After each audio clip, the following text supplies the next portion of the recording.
Hello, BTS fans.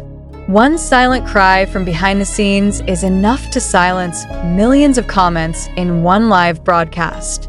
When BTS's Jin was seen watching the live broadcast between Jungkook and JIMIN on their interactive platform, the public did not expect that Jin's barely blinking expression and his teary eyes behind the spotlight of a mobile phone camera would trigger a global furor that has not subsided until now. The question is no longer, why is Jin crying silently? But what is the true meaning of longing in the context of the emotional relationships of BTS members who are now scattered in their various individual activities? Footage showing Jin watching a live broadcast between Jungkook and JIMIN first went viral on fan community platforms, then within minutes was republished by various YouTube channels with evocative titles. In the video, Jin says nothing. He just sat quietly, wearing a simple hoodie, with no studio lights, no background music, no script. But precisely because of that simplicity, his expression became much stronger. Every now and then he smiled a little. Every now and then he looked down. But in the 7th minute, a small movement of his hand that rubbed under his left eye was immediately interpreted as an indication of crying. The public knows Jin is a member of BTS who is known to be able to hide sadness with humor.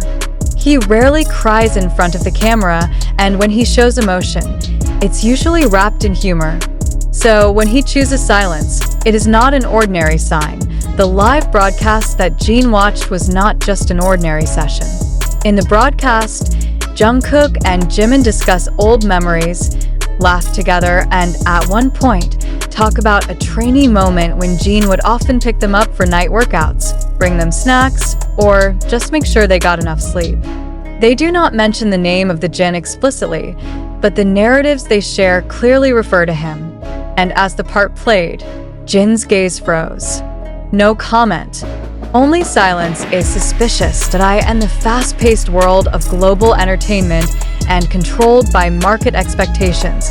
An emotional break like this is almost impossible to happen without leaving a big impact. Media analysts have even called the moment a silent emotional collapse, a term used to describe an explosion of feelings that doesn't need words or real tears to show its depth. But the debate among observers is this silent cry of the Jin really a form of deep longing? Or is it just a momentary response to the longing of the past that comes just like that? This question cannot be answered simply. In K-pop culture, relationships between members are not only seen as working relationships or team professionalism. They are constructed and sometimes also form themselves as a family. So, the sense of loss when no longer together every day is not a contrived thing. It is a psychological reality that often escapes the public spotlight. However, does the public need to immediately believe that Jin is crying from longing? Or do we need to be more critical and ask, was the recording really accidental? Why was Jin's expression caught on camera so clean, uninterrupted, as if it had indeed been prepared for public consumption? In an era when everything can be content, including silence, seemingly natural, emotional reactions remain questionable. Not in order to doubt the sincerity of the Jin, but to maintain common sense in the midst of the flood of information that constantly floods our consciousness. The question shifts. Are we witnessing the real cry of a brother who misses his 2 younger brothers? Or are we being invited to dive into a narrative that has been structured so that it touches us at the deepest layers, without the need to say a single word? For most fans, Jin's silence in the moment spoke louder than 1,000 words. But is it really so? Or are we as a global audience too quick to draw conclusions from expressions caught in a limited time and context that are not intact? In the midst of an explosion in popularity, celebrities, emotions are often the weakest point that is easiest to manipulate, whether by the system, the media, or even by themselves. If we look closely, the moment Jin watched the live was not a stage moment, nor an official broadcast, but an informal session that was later re-recorded by fans through screenshots. Then it propagated, re-engineered with emotional narratives, and finally created a wave of collective interpretation that was difficult to stop. This is where the complexity lies. Is the moment purely personal, or was it predicted from the very beginning that it would be consumed en masse? On the other hand, Jin's relationship with Jungkook and Jimin has indeed gone through various phases. From a period of harsh training, a stressful debut, an incredible peak of popularity, to a period of temporary separation as a result of conscription. Jin is a figure who in many internal documentation is referred to as a bridge between young members and the management system. He not only guides, but also often acts as a silent protector for Jungkook and Jimin. When both are now active in personal activities, while Jin is still in the post-military adjustment phase, the physical absence created may leave an emotional void. Not all distances can be measured in kilometers. Some distances are measured by silence.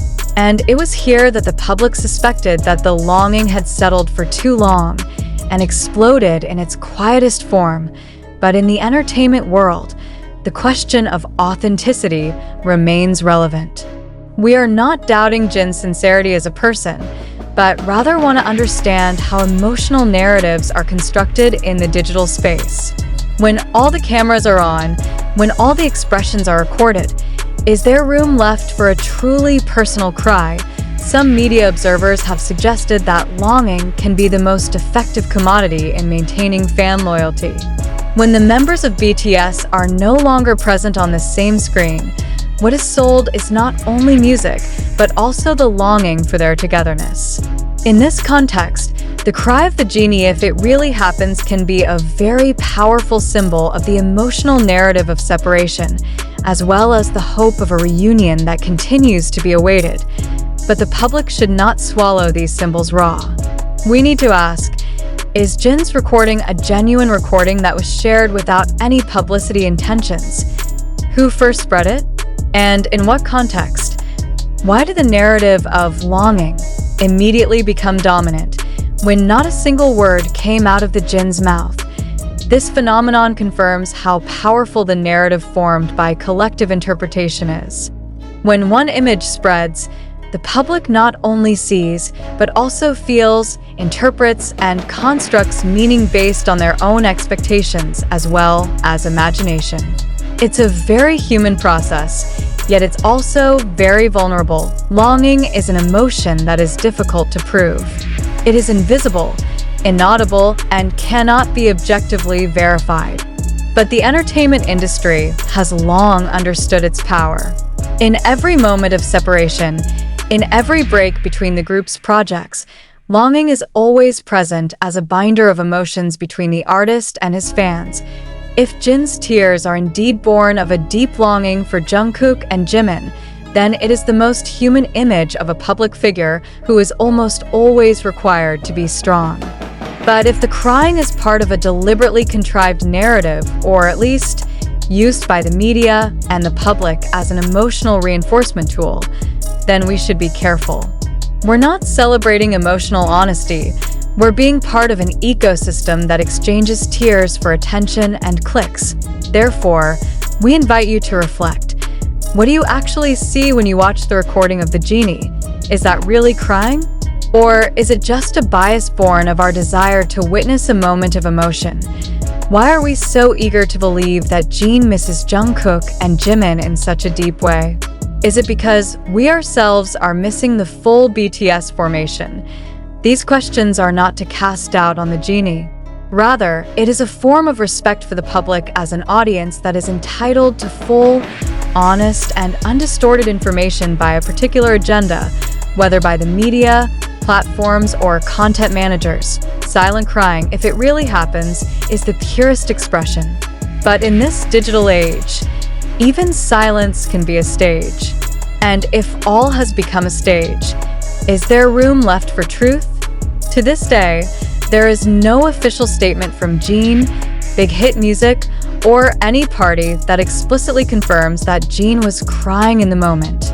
No words came out of his mouth, No cries were heard, and no verbal expression of any kind corroborated the claim. There was only a short video clip, allegedly taken from an internal broadcast session, showing Jin watching Jungkook and JIMIN live. A gesture of rubbing the eyes was then massively constructed as a symbol of sadness, and this is where the explosion of speculation began. So, is the gesture really a cry? Is the context of the video really spontaneous? Who first shared the tape with the public, and with what motives? These questions cannot be simply put aside, because behind every emotional video that goes viral, there are often layers of agendas that are more complex than just personal grief that ends South Korea's entertainment industry. Known for its extremely high levels of image control and management, there are not a few public events designed to create a certain emotional resonance. There are times when moments like this are arranged with incredible precision to look natural, when in fact they have gone through a rigorous process of visual curation and communication strategies. We are not alleging that this genie moment is a complete fabrication, but we felt the need to convey another possibility, that emotions seen purely on screen could just be part of a highly managed emotional communication dynamic. It is possible that the moment was used by certain parties to reinforce the impression of longing between members, a narrative that is very strong and effective in generating public emotional support, especially when the group is in transition and rarely performs together. The public, especially loyal BTS fans, tend to want to believe that the emotions displayed by their idols are sincere, honest, and come from the bottom of their hearts. But here lies the danger. When the desire to believe is stronger than the desire to find out. When the public is more interested in emotional comfort than in the veracity of information, have we become victims of confirmation bias? Is it because we want to see Jin longing for Jungkook and Jimin? Then every neutral expression is interpreted as a form of longing. Are we aware that this kind of interpretation is very vulnerable to media manipulation? More than that, it is important to realize that videos that go viral on social media such as TikTok, YouTube, and Twitter cannot be used as the main source of validation without clear verification. Most of that content is snippets, montages, or edits that have gone through multiple selection processes, both by the uploader and by the platform's algorithms that work based on clicks, retention, and engagement. This means the more emotional a video is, the higher the likelihood that it will be prioritized by the digital distribution system. This fact should make us even more vigilant. Does the video really capture the moment? Or are we just watching snippets of feelings that have been cut in such a way as to look evocative? Skepticism does not mean rejecting emotions. Rather, skepticism is a form of respect for real emotions. If we really want to understand the Jin, then we must not just settle for the narrative that others have already formed for us. We must dare to ask, what is really happening behind the scenes? Who controls the narrative? And why did the narrative appear at a certain moment? In this context, the reaction of the public is also worth evaluating. Thousands of comments calling Jin too fragile, can't hide her longing, to secretly monitor her younger siblings from a distance show how strong public assumptions about Jin's feelings are when they are all based on one piece of visual expression without verbal confirmation. Then the question, how much do we build a story in our own head just because we want to believe it? We must also highlight how digital media has transformed from news presenters to perception shapers. Now, it is not facts that lead to emotions, but emotions that determine which facts to accept. A small gesture from a genie can give rise to thousands of alternative narratives in a short period of time, and in an ecosystem like this, the most emotionally evocative is often the most believable, no matter how minimal the supporting evidence. Therefore, we call on the public, in particular fans and consumers of entertainment news, not to abandon intellectual vigilance. Don't just be a passive spectator. Be an active analyst, observer, and questioner. Always apply. Where did this news source come from? Who first spread it? What is the motive behind its distribution? Are there any parties who benefit from the virality of this moment? We, as part of the information ecosystem, are obliged to convey that until now there is no official confirmation that Jin is crying in the video.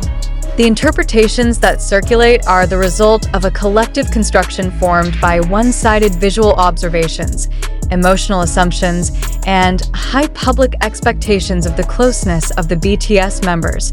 IT doesn't mean we have to be cold or cynical. But it would be very wrong if we immediately affirm an information just because it makes us feel warm, moved, or emotional. True truth doesn't always come in a pleasant form. And sometimes, it is precisely doubt that leads us to a fuller understanding. So we ask back to you. Do you really believe that it is a cry of longing? Or are you starting to realize that behind every horror narrative, there could be hidden a long scenario that we never